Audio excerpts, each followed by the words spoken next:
오늘 우리가 다루고 싶은 주제는 민주주의와 사법 권력의 관계입니다. 100년 전 유럽은 세기말적 위기, 즉 문명 자체가 무너질 것 같은 불안에 휩싸여 있었습니다. 그런데 지금 우리가 직면한 위기는 훨씬 더 구체적입니다. 바로 체제말적 위기, 즉 제도 자체가 자기 회복 능력을 잃어버린 상태입니다. 그 핵심에 있는 것이 사법 권력의 독점과 오남용입니다. 1. 민주주의의 원리와 사법의 역할. 민주주의의 본질은 단순합니다.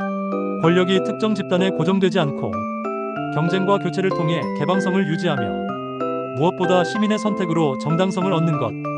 몽테스키웨가 말한 삼권 분립도 사실은 간단한 원리였습니다. 권력이 권력을 제어하게 하라. 즉, 상호 견제를 통해 시민의 자유를 보장하라는 것이었죠. 그런데 오늘날 많은 국가에서 사법부는 이 원칙을 정면으로 거스르고 있습니다. 스스로는 통제받지 않으면서 다른 권력만 감시하는 특권 집단으로 자리 잡은 겁니다. 이 사법 권력의 오남용, 실제 사례들. 대표적인 것이 2024년 미국 대법원의 트럼프 대 미국의 판결입니다. 대법원은 전직 대통령의 공식 행위에 대해서는 형사 책임을 물을 수 없다고 했습니다. 문제는 그 공식 행위의 범위를 누가 정하느냐인데 바로 대법원이 독점했습니다. 결국 대통령 권력의 경계와 정치적 책임의 무게를 선출되지 않은 사법 엘리트들이 결정하게 된 겁니다. 민주주의의 심판자가 의회가 아니라 대법원이 된 것이죠. 또 하나, 2025년 미국의 슬로터 해임 사건.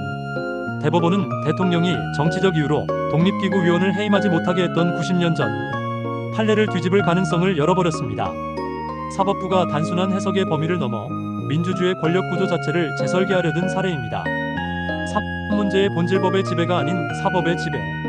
법은 원래 민의의 총합, 즉 사회 구성원 모두가 따를 보편적 규범입니다.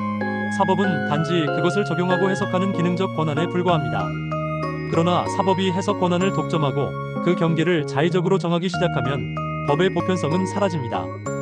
그 순간부터 법은 사회 전체를 위한 정의의 틀이 아니라 폐쇄된 엘리트 집단이 선택적으로 적용하는 도구로 전락합니다. 그 결과는 명확합니다. 법 앞에 평등은 사라지고 판사 앞에 불평등만 남게 됩니다. 4. 민주주의의 껍데기화. 민주주의는 선거 절차만 반복된다고 해서 유지되지 않습니다. 핵심은 권력의 공개성과 책임성입니다.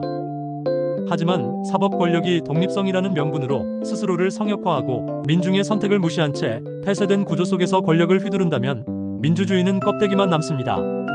결국 민주주의를 지키는 싸움은 단순히 정권을 바꾸는 문제가 아닙니다. 권력을 독점하려는 집단의 정당화 논리를 끊임없이 묻고 감시하는 것. 그것이 오늘날 우리에게 주어진 가장 중요한 과제입니다.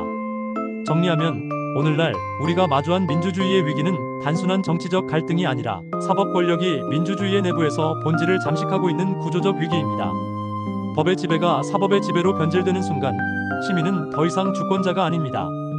민주주의는 제도로 주어지는 것이 아니라 끊임없는 견제와 질문으로 지켜내는 것이다. 우리가 이 질문을 멈추는 순간 민주주의는 껍데기로 전락합니다.